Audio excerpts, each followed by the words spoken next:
ओम श्री गणेशाय नमः। ऋग्वेद में एक पद्य है जिस पर विवाद बना हुआ है। वह पद्य है ब्राह्मणो अस्य मुखमासीद बाहुराजन्यः कृतः उरु तदस्य यद्वैस्य पद्भ्याम शूद्रो जायत। इस पद्य के बारे में अनुवादक लिखते हैं कि उस विराट पुरुष के मुख से ब्राह्मण,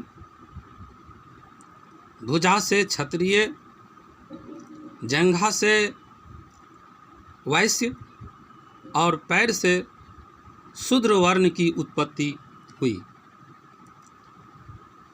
इसमें भ्रम की स्थिति में न रहें। अनुवादक गलत अर्थ लिखते हैं। इसमें कहीं पर नहीं लिखा हुआ है कि वर्ण की उत्पत्ति हुई। वर्ण शब्द है ये नहीं। हम इसका सही अर्थ बताते हैं। ब्राह्मणों अस्य मुखमासीद, इसका अर्थ हुआ कि उस विराट पुरुष का मुख ब्राह्मण था। बाहुराजन्य कृत, भुजाएं कार्य करने के लिए थी, अर्थात भुजाएं रक्षा कार्य का द्योतक थी। जंघा भार वहन करने का या व्यापार का कार्य का द्योतक था और पैर शुद्ध करने वाला था, अर्थात शूद्र था। ऐसा वर्णन किया गया है उस विराट पुरुष के बारे में कि वह विराट पुरुष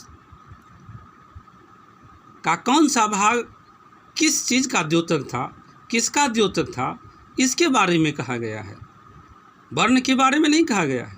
ऋग्वेद एक साइंस है, ऋग्वेद एक विज्ञान है। ऋग्वेद में प्रकृति की खोज करके लिखी गई है, जिससे मानव की उत्पत्ति हुई। उस विराट पुरुष के बारे में उसका वर्णन किया गया है। कुछ चालाक लोग इसका गलत अनुवाद करके शेष लोगों को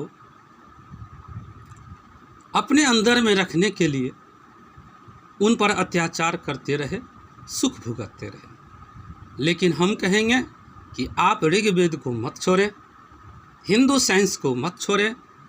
चाहे कोई भी धर्म के लोग हैं, आप सभी हिंदू हैं। हिंदू साइंस का अर्थ ही होता है कि प्रकृति के मूल तत्व का खोज कर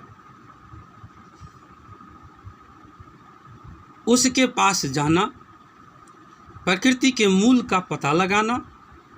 चाहे वो इस्लाम धर्म हो, चाहे सिख धर्म हो, ईसाई धर्म हो, कोई भी धर्म हो, प्रकृति के मूल तत्व का पता लगाकर वे अपने रास्ते पर चल रहे हैं। हमें उनसे कोई आपत्ति नहीं है, वह बहुत अच्छी बात है। यह सब तो हिंदू धर्म, हिंदू साइंस का ही अंग है। इसलिए आप सभी हिंदू हैं। आप ऋग्वेद से या किसी भी वेद से घृणा न करें। उस वेद को सही से पढ़ें, उसमें सही अर्थ लिखा हुआ है। गलत अर्थ लगाने वाले को छोड़ें। आप रामायण हो या महाभारत हो, किसी भी शास्त्र का, किसी भी ग्रंथ का गलत अर्थ न लगावें। उसमें सब जगह सही लिखा हुआ है। यदि कोई गलत कहता है तो उस पर न जाएं और हिंदू साइंस की एकता को बनाए रखें, एकता बनाकर रखें, अपने में मतभेद को मिटा दें। हम आप सब से यही आग्रह करेंगे कि आप सब एक बनकर रहें। कहीं पर वर्ण की बात नहीं है।